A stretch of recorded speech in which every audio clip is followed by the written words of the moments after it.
Lengua materna español. Primer grado. Bloque 2. 8. Escribir una monografía. ¿Qué son las definiciones y ejemplos y por qué se deben incluir en un texto?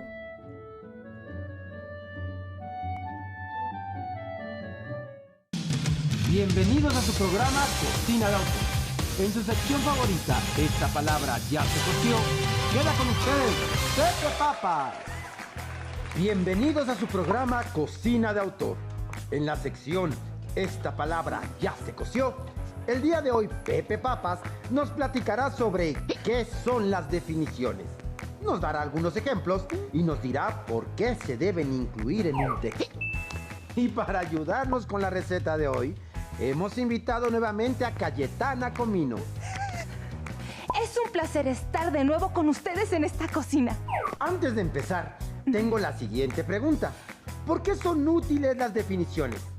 Vamos con Erudita de la Lengua para que nos lo explique. Una definición nos sirve para exponer información específica sobre un objeto, fenómeno o concepto. Es importante distinguir entre describir y definir. Cuando describimos, lo que hacemos es representar o detallar algo por medio del lenguaje. Cuando definimos, mencionamos los rasgos más característicos de un objeto o fenómeno, aquellos que lo hacen particular. Y recuerden, las palabras son el arma de las ideas. Cayetana, dile a nuestro auditorio cuáles son los ingredientes que necesitamos para preparar estas deliciosas definiciones. ¡Claro! Y los ingredientes son un concepto para definir y fuentes de información confiables. Ahora explícanos, Pepe, ¿cuáles son los pasos para preparar ricas definiciones que van a enriquecer nuestros textos? Primero, nos aseguramos de tener claro tanto el significado como el uso del concepto que definiremos. Segundo, investigamos y recopilamos la información más relevante para definir nuestro concepto. Después, ordenamos la información que utilizaremos para escribir la definición. Por último, a partir de la información seleccionada, desarrollamos por escrito las características particulares del concepto, fenómeno u objeto.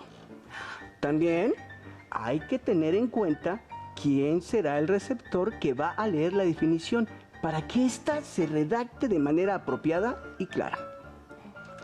Al preparar definiciones es importante tener en cuenta que la definición no puede contener la palabra definida o una derivada de ella.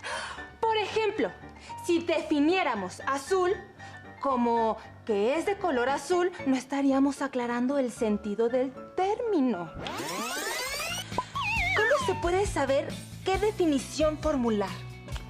Sí, lo que necesitamos para acompañar nuestro texto es indicar el grupo al que pertenece un concepto y las características que lo hacen único. Entonces, habremos de preparar una definición formal. Por ejemplo, la siguiente definición de espinaca: planta hortense comestible con tallo ramoso, hojas radicales, estrechas, agudas y suaves. Para explicar un término aclarando la situación que describe, las recetas sugieren preparar una definición funcional. Por ejemplo, se puede definir el término freír como cocinar un alimento en aceite u otro tipo de grasa hirviente. Y la definición procedimental es aquella que revela un método específico para la obtención de un concepto. Por ejemplo, emulsión se puede definir como la mezcla más o menos homogénea de dos líquidos insolubles. Pepe, ¿y cómo preparamos nuestros ejemplos? Para lograr un platillo de alta cocina, nuestras definiciones deben ir acompañadas de ejemplos, pues con ellos ayudaremos a los lectores a entender el concepto definido.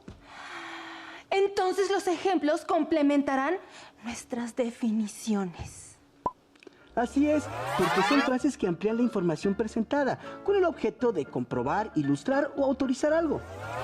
Si en un texto queremos, por ejemplo, definir felino, mamífero del orden carnívora, que tiene un cuerpo esbelto, oído agudo y excelente vista. Los ejemplos que complementarían la definición podrían ser tigre, león, jaguar, leopardo y leopardo de las nieves. El uso de definiciones bien construidas, acompañadas de ejemplos claros, son muy importantes para la información completa y precisa de un texto. Y esta palabra ya se coció. Gracias por acompañarnos en una emisión más de Cocina de Autor. Nos vemos en el próximo programa.